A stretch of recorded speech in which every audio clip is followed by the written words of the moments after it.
Chers frères et sœurs dans le Christ de Jésus, Shalom Aleichem. Aujourd'hui, nous sommes le 19e dimanche du temps ordinaire, année A. L'évangile est tiré de l'évangile selon saint Matthieu, chapitre 14, du 22e au 33e verset. Voyons d'abord les versets qui précèdent. Là, on nous parle de la mort de Jean le Baptiste. Jean le Baptiste est exécuté parce qu'il a dit la vérité à Hérodiade et à Hérode.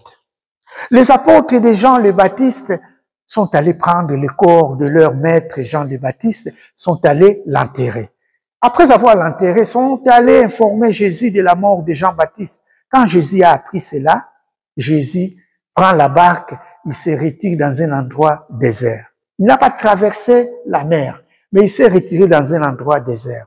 Et là, il a trouvé ses disciples qui l'attendaient déjà.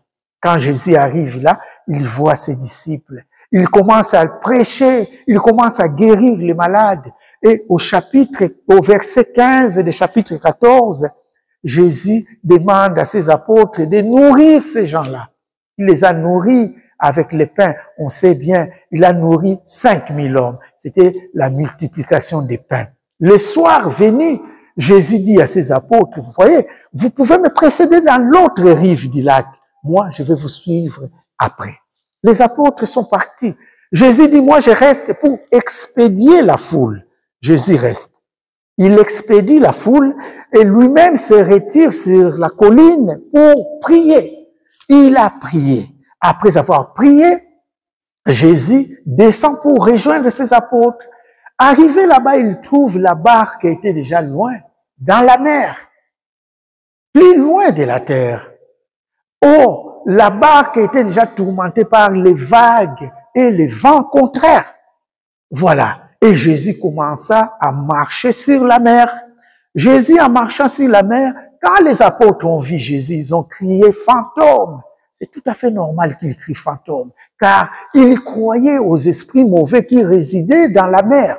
Rappelons-nous, Psaume 104 ou Psaume 106, on nous parle d'une certaine tête de Léviathan qui résidait dans la mer. Ou même le livre de l'Apocalypse, chapitre 13, les monstres marins qui sortaient de la mer. Donc dans la mer résidaient les esprits mauvais. Ça, c'est dans la mentalité de l'époque. Et Pierre dit, mais si c'est toi, ordonne-moi de marcher aussi vers toi, Seigneur. Jésus dit, viens.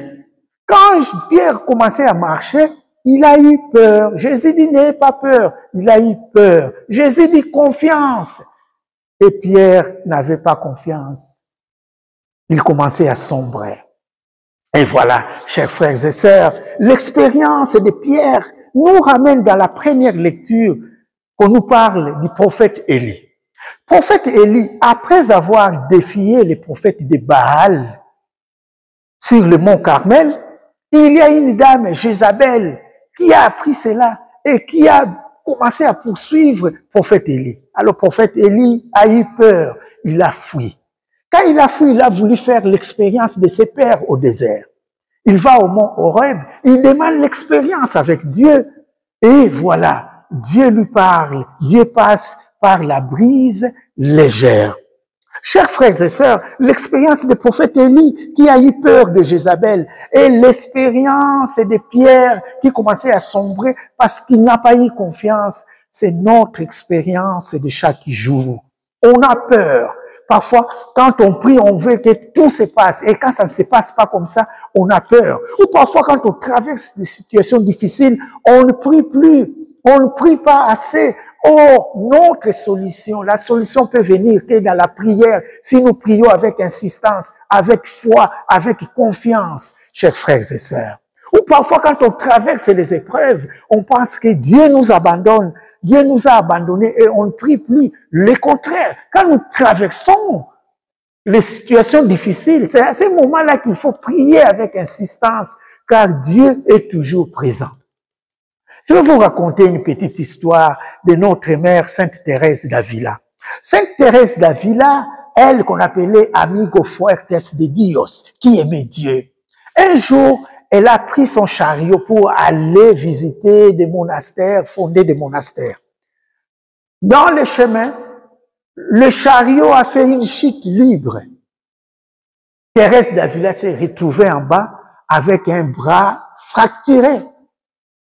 Elle regarde en haut, elle dit, Dieu, si c'est comme ça tu traites tes amis, ne sois pas étonné que tu ne puisses pas avoir beaucoup d'amis. Oh oui, chers frères et sœurs. Dieu traite ainsi ses amis. Dans notre vie spirituelle, dans notre vie, dans notre cheminement sur cette terre, tant que nous disons nous sommes chrétiens, nous ne sommes pas épargnés des souffrances, des attaques comme le prophète Élie, des doutes. Nous ne sommes pas épargnés. Mais il y a une chose qu'on nous demande, c'est de garder notre foi intacte.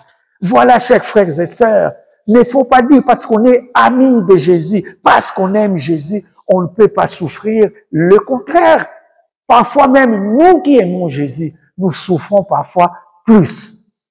C'est ainsi, chers frères et sœurs, nous qui nous disons hommes de foi ou femmes de foi, nous devons nous tenir bons dans la prière. Trouvons chaque fois dans notre vie un endroit désert comme Jésus où on peut se retirer pour prier. Comme le prophète Élie où on peut retirer sur une colline pour faire l'expérience de Dieu. Comme Pierre, pas pour douter, mais il faut avoir confiance en Dieu pour que les miracles puissent se faire. Alors, chers frères et sœurs, nous sommes chrétiens, nous sommes des amis de Jésus. Ne doutons pas, mais tenons-nous toujours prêts et bons dans la prière et le miracle viendra.